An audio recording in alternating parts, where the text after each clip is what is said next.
नमस्कार दोस्तों। जय श्री राम, हर हर महादेव। दोस्तों, एक बार माता लक्ष्मी भगवान विष्णु से मिलने के लिए जाती है और कहने लगती है, प्रभु, जब मैं आपसे मिलने के लिए आ रही थी तो मेरी नज़र मृत्युलोक पर पड़ी। वहां मैंने देखा कि 3 स्त्रियां जो आपस में सहेली थीं, उनमें से 2 स्त्रियां विधवा होकर के दुखी जीवन जी रही थीं, जबकि एक स्त्री सुहागन होकर के अपने पति के साथ सुखी जीवन जी रही थी। प्रभु, यह बात मेरी समझ में नहीं आई, इसलिए मेरे मन में 3 प्रश्न उठने लगे। अब मैं आपसे यह चाहती हूँ कि आप मेरे तीनों प्रश्नों के उत्तर देकर कि मुझे संतुष्ट करने की कृपा करें। इस प्रकार माता लक्ष्मी की बात को सुनकर भगवान विष्णु कहते हैं, हे लक्ष्मी, तुम मुझे अपने तीनों प्रश्नों को बताओ। मैं तुम्हें तुम्हारे प्रश्नों के उत्तर देकर के पूरी तरह संतुष्ट करने का प्रयास करूंगा।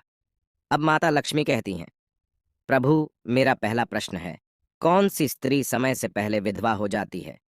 मेरा दूसरा प्रश्न है, कौन सी स्त्री को जीवन में कभी सुख नहीं मिलता? और मेरा तीसरा प्रश्न है, कौन सी चीज ऐसी है जो एक पत्नी अपने पति को मांगने से भी नहीं देती?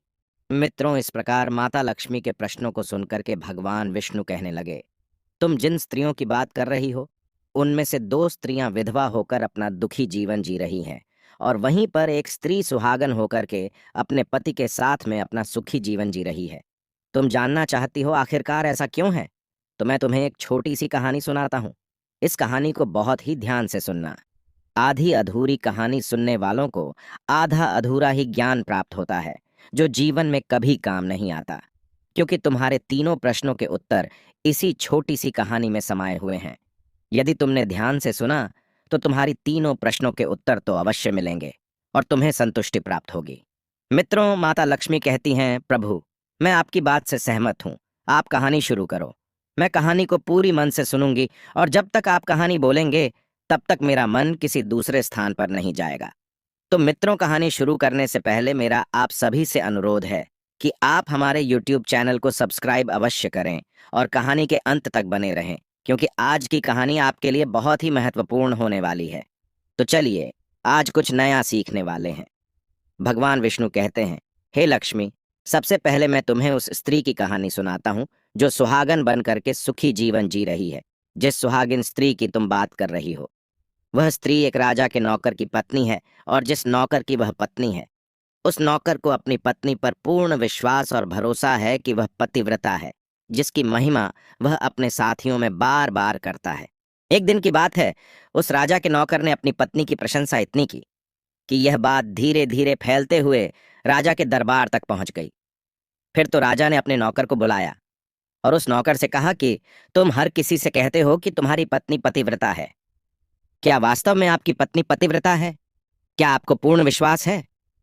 इस प्रकार राजा की बात सुनकर के नौकर कहने लगा, महाराज, मुझे पूरा विश्वास है कि मेरी पत्नी पूरी तरह पतिव्रता है।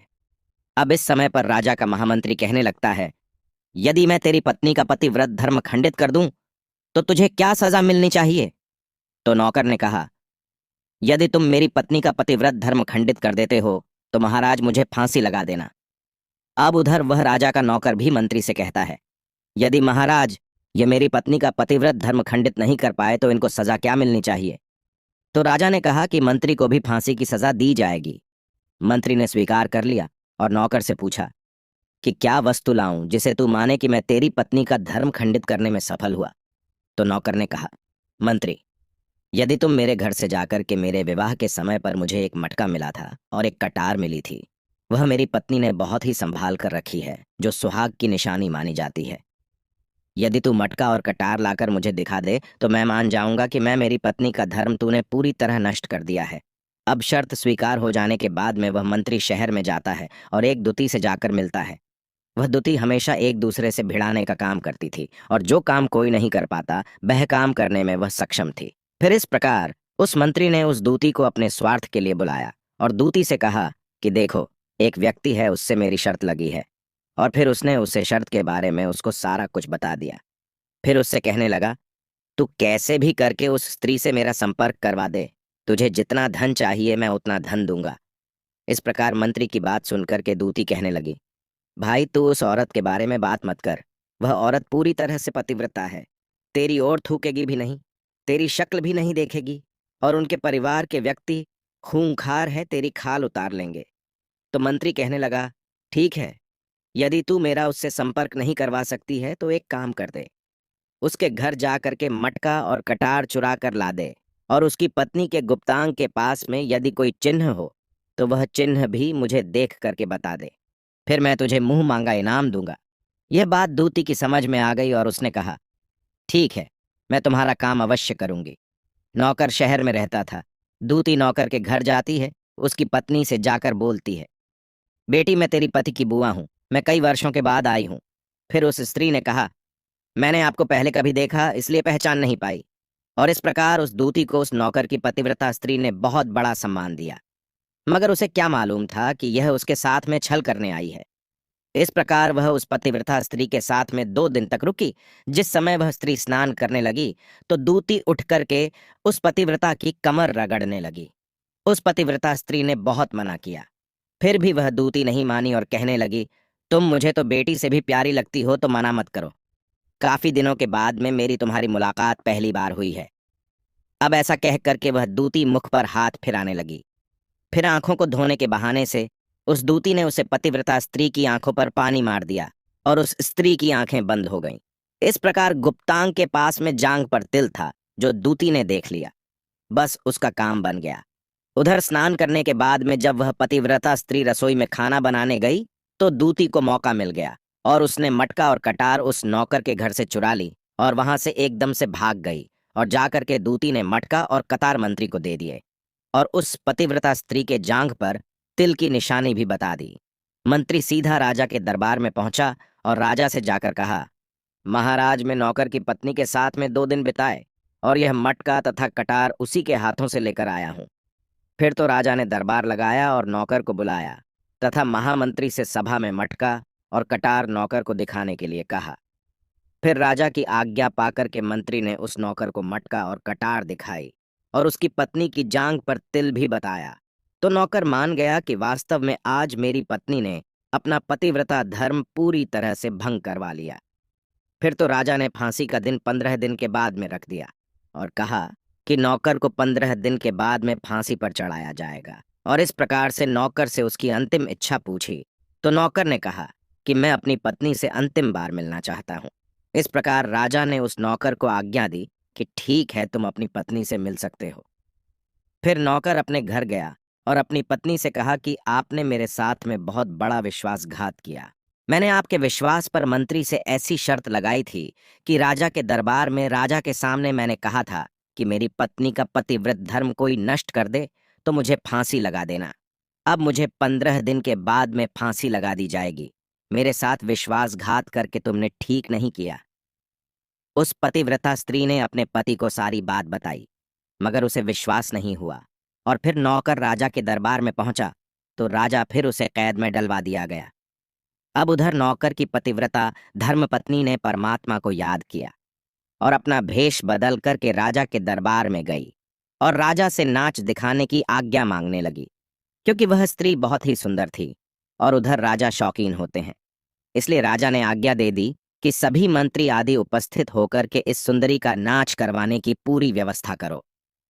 फिर तो सब मंत्री, महामंत्री, राजा आदि दरबार में उपस्थित हुए और फिर उस नौकर की धर्मपत्नी ने जब नाचना शुरू किया तो राजा को उस स्त्री का नाच बहुत ही सुंदर लगा। और फिर राजा ने कहा, तुम मुझसे क्या मांगना चाहती हो?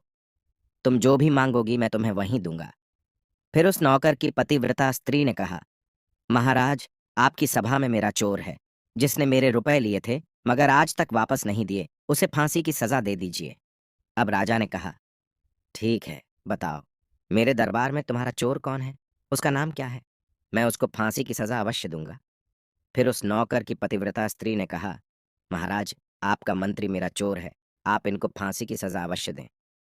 अब उधर जैसे ही मंत्री ने सुना कि ये सुंदरी मुझे अपना चोर बता रही है तो मंत्री कहने लगा, महाराज मैं कसम खाकर कहता हूं कि मैंने इसका कभी कुछ नहीं चुराया है। मैंने इसे आज तक कभी देखा ही नहीं है, तो मैं चोरी कैसे कर सकता हूँ? मैंने आज तक इसकी शक्ल ही नहीं देखी है। जैसे ही मंत्री ने कहा कि मैंने सुंदरी की आज तक शक्ल ही नहीं देखी है तो वह सुंदरी कहने लगी, महाराज ये मंत्री मुझे जानता नहीं है, तो आप इससे ये पूछो ये मटका और कटार कहाँ से लाया था। मैं उस नौकर की पत्नी हूँ जो आपके यहाँ पर नौकरी करता है और आप मेरे निर्दोष पति को फांसी चढ़ाने वाले हैं। अब मैं आपको पूरी दास्तान सुनाती हूँ। ये जो आपका मंत्री है, इसने मेरे पास में अपनी एक दूती को भेज करके मेरी जांघ के दिल का पता लगाया और उसी ने यह मटका और कटार चुरा करके इसको ला करके दी। और आपके मंत्री के द्वारा भेजी गई दूती जब मेरे घर पर आई थी, तो उसने मुझसे कहा था कि वह मेरे पति की बुआ हैं और वह पहली बार आई है। इसीलिए मैं उसको पहचान नहीं सकी। और महाराज, इस प्रकार मैंने उस स्त्री को अपने यहाँ पर बहुत बड़ा सम्मान दिया और अपने घर पर उसके ठहरने की व्यवस्था की। और इस प्रकार उस नौकर की पतिव्रता स्त्री की बात को सुनकर के राजा ने दूती को बुलाया। फिर उस दूती ने राजा को सारी सच्चाई बता दी, जिससे राजा ने उस नौकर को रिहा कर दिया और मंत्री को फांसी पर चढ़ा दिया। भगवान विष्णु कहते हैं, लक्ष्मी, इस प्रकार उस नौकर की पतिव्रता स्त्री ने अंत में राजा से कहा, महाराज, मैं अपने पति से बहुत प्यार करती हूँ। मैं एक चरित्रवान स्त्री हूँ, कभी भी मैं अपने पति का नाम तक अपने मुंह से नहीं लेती। भगवान विष्णु कहते हैं, लक्ष्मी, मेरी कहानी पूरी होती है। अब तुम अपने तीनों प्रश्नों के उत्तर सुनो। तुम्हारा पहला प्रश्न था, कौन सी स्त्री समय से पहले विधवा हो जाती है? तो जो स्त्रियां अपने पति का नाम लेती है, वह समय से पहले विधवा हो जाती है, क्योंकि पति का नाम लेने से पति की उम्र कम हो जाती है और समय से पहले ही उनके पति की मृत्यु हो जाती है।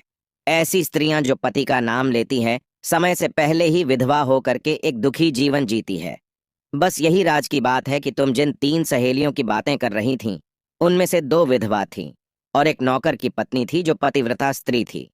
ये पतिव्रता स्त्री कभी भी अपने पति का नाम मुंह से नहीं लेती थी, और उधर वह 2 स्त्रियां जो विधवा होकर जीवन दुखी होकर जी रही है, वह हमेशा अपने पति का नाम लेकर ही बुलाती थी, जिसकी वजह से उनके पति की उम्र कम हुई और फिर वह दोनों स्त्रियां समय से पहले ही विधवा हो गई और आज वह दुखी जीवन जी रही है। इसलिए कभी भी स्त्रियों को अपने पति का नाम अपने मुंह से नहीं लेना चाहिए। अब तुम्हारा दूसरा प्रश्न था, कौन सी स्त्री को जीवन में कभी सुख नहीं मिलता है? तो समझ लो, जो स्त्रियां अपने पति के बिना अनुमति के किसी तीर्थ स्थान या उत्सव में जाती है, उनके जीवन में कभी सुख नहीं आता। ऐसी स्त्रियां जीवन भर दुखी रहती हैं और उन्हें पति का कभी प्रेम नहीं मिलता। भगवान विष्णु कहते हैं, लक्ष्मी, तुम्हारा तीसरा प्रश्न था कि ऐसी कौन सी चीज है जो एक पत्नी अपने पति को मांगने से भी नहीं देती? तो समझ लो, वो चीज गाली है। एक चरित्रवान स्त्री कभी अपने पति को गाली नहीं दे सकती, और जो स्त्री गाली देती है वह स्त्री कभी चरित्रवान नहीं होती, और ऐसी स्त्री जीवन भर रोती है। उसके जीवन में कभी सुख नहीं आता और समय से पहले ही ऐसी स्त्री विधवा हो जाती है। मित्रों, इस प्रकार कहानी सुनने के बाद में माता लक्ष्मी पूरी तरह से अपने तीनों प्रश्नों से संतुष्ट होकर कहती है, प्रभु, वास्तव में जो स्त्री चरित्रवान होती है वो कभी दुखी जीवन नहीं जीती है, क्योंकि ऐसे घर में लक्ष्मी का सदा वास होता है और वह घर धन धान्य से हमेशा भरपूर बना रहता है। ऐसी स्त्रियां हमेशा घर को स्वर्ग बना देती है। तो दोस्तों, यदि आपको यह वीडियो पसंद आई हो तो प्लीज आप हमारे चैनल को सब्सक्राइब अवश्य करें, वीडियो को लाइक करें और दोस्तों सच्ची श्रद्धा से कमेंट में जरूर लिखें। जय श्री राम, जय हनुमान, हर हर महादेव। देवों के देव हर हर महादेव सदैव आप पर अपनी कृपा बनाए रखें। प्रिय मित्रों, वीडियो को अंत तक देखने के लिए धन्यवाद।